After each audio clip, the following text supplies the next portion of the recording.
Assalamualaikum warahmatullahi wabarakatuh. Perkenalkan, nama saya Halia Haura Nabila dari kelas 22 MN2 dengan NIM 3022211058. Sebelumnya, saya ingin mengucapkan terima kasih kepada Ibu Indah Novianti selaku dosen pengampu manajemen strategik.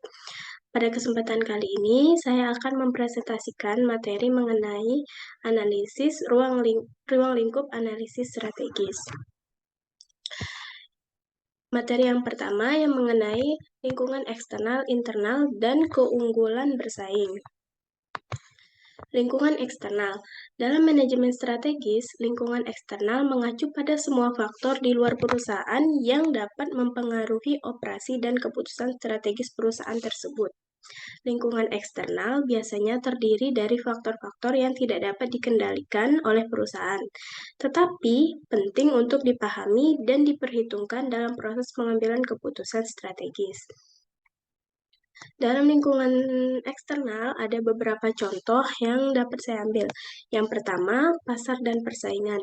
Pasar dan persaingan ini mencakup kondisi pasar di mana perusahaan beroperasi, termasuk jumlah pesaing, tingkat persaingan, dan perilaku konsumen. Contohnya adalah perusahaan tren pasar, penetrasi pesaing baru, atau kebijakan harga dan pesaing yang dapat mempengaruhi strategi penetapan harga perusahaan. Lalu yang kedua ada faktor ekonomi. Lingkungan ekonomi dalam lingkungan eksternal mencakup faktor-faktor seperti pertumbuhan ekonomi, inflasi, tingkat suku bunga, dan kebijakan moneter. Perubahan dalam faktor-faktor ini dapat mempengaruhi daya beli konsumen, biaya modal, dan kestabilan pasar. Yang dapat mempengaruhi strategi keuangan perusahaan.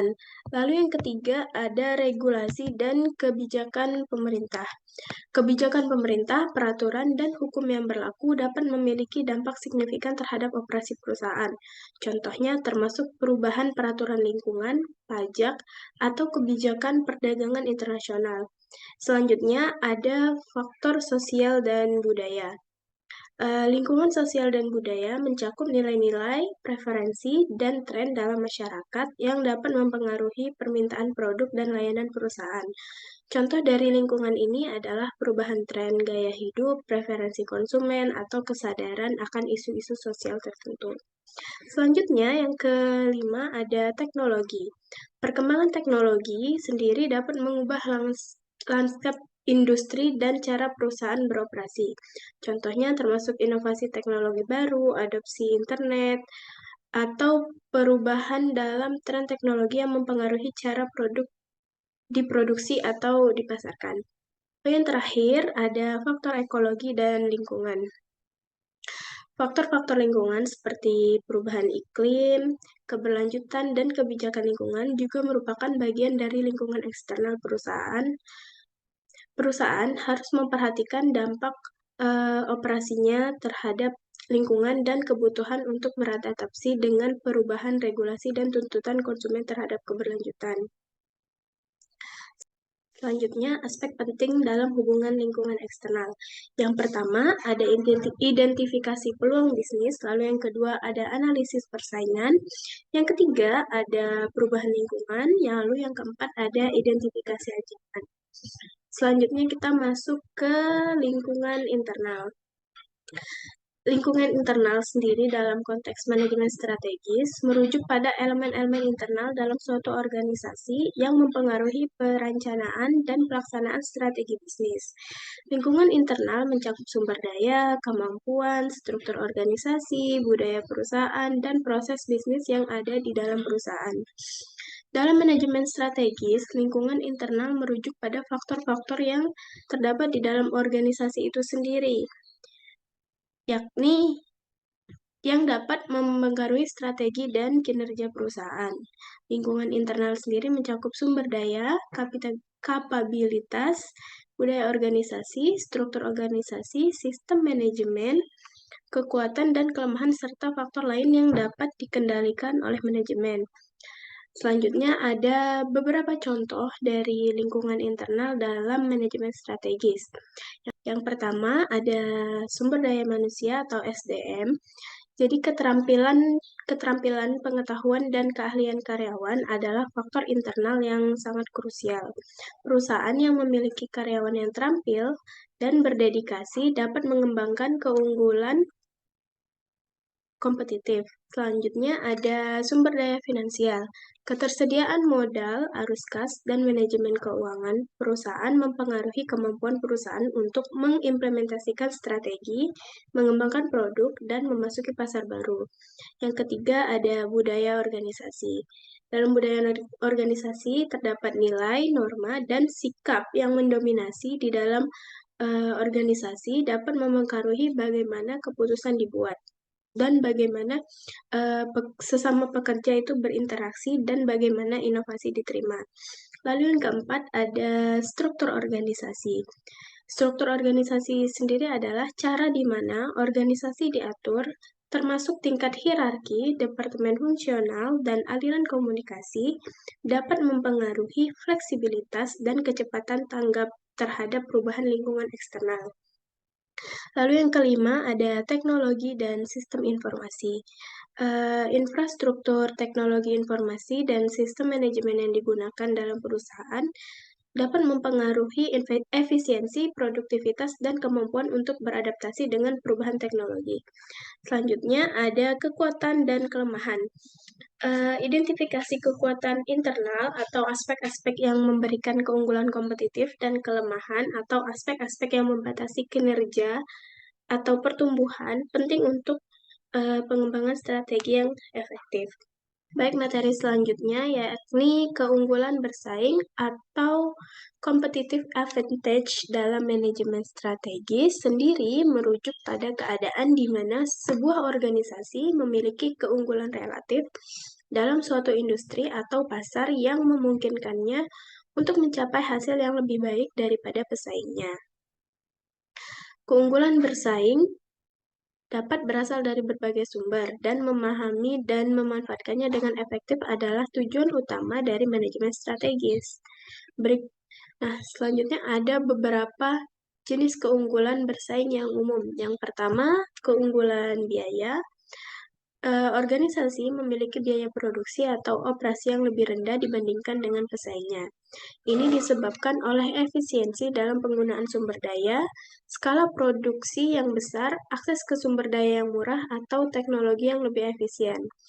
Lalu, kedua ada keunggulan diferensiasi. Organisasi menawarkan produk atau layanan yang dianggap unik atau memiliki nilai tambah yang signifikan oleh pelanggan. Ini bisa meliputi desain produk, merek yang kuat, pelayanan pelanggan yang superior, atau fitur khusus yang tidak dimiliki oleh pesaing. Lalu yang ketiga ada keunggulan fokus. Organisasi fokus pada segmen pasar atau kebutuhan pelanggan tertentu dan membangun posisi yang kuat di dalamnya dengan memusatkan sumber daya dan upaya pada segmen tertentu. Organisasi sendiri dapat menjadi sangat kompetitif dalam memenuhi kebutuhan pasar yang spesifik. Yang ketiga ada keunggulan inovasi. Organisasi memiliki kemampuan untuk terus-menerus menciptakan produk baru, teknologi baru, atau proses bisnis baru yang memimpin pasar atau mengelola dinamika industri. Lalu yang kelima ada keunggulan rantai nilai. Organisasi memiliki kontrol atau pengaruh yang signifikan dalam rantai pasokan atau distribusi yang memungkinkannya untuk mengoptimalkan efisiensi atau menawarkan nilai tambah kepada pelanggan. Selanjutnya ada keunggulan kapabilitas. Organisasi memiliki karyawan yang sangat terampil, budaya perusahaan yang inovatif, atau sistem manajemen yang sangat efektif yang memungkinkannya untuk beradaptasi dengan perubahan pasar dengan cepat dan efisien. Jadi, inti dari keunggulan bersaing itu adalah strategi bisnis yang sukses. Organisasi yang mampu mengidentifikasi, memahami, dan memanfaatkan keunggulan bersaingnya dapat menghasilkan kinerja yang lebih baik, memenangkan pasar yang lebih besar, dan menciptakan nilai jangka panjang bagi para pemegang saham. Lalu selanjutnya ada analisis industri. Nah, analisis industri adalah penilaian peluang dan ancaman di lingkungan yang sangat kompetitif dan bisa memberikan dampak pada kesuksesan bisnis.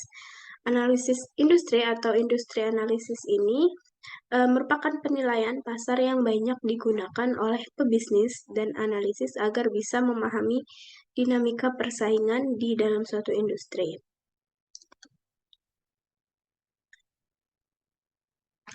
Jadi dalam analisis industri itu ada tiga cara yang dapat dilakukan untuk melakukan analisis industri. Yang pertama ada competitive force model, yang kedua ada broad factors analysis atau PES analysis, lalu yang ketiga ada analisis SWOT.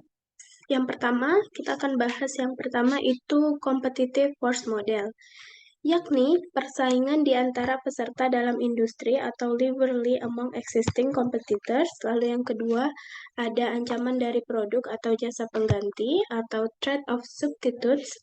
Yang ketiga, ada tawar-menawar kekuatan pembeli atau bargaining power of buyers. Yang keempat, ada tawar-menawar kekuatan pemasok atau bargaining power of suppliers.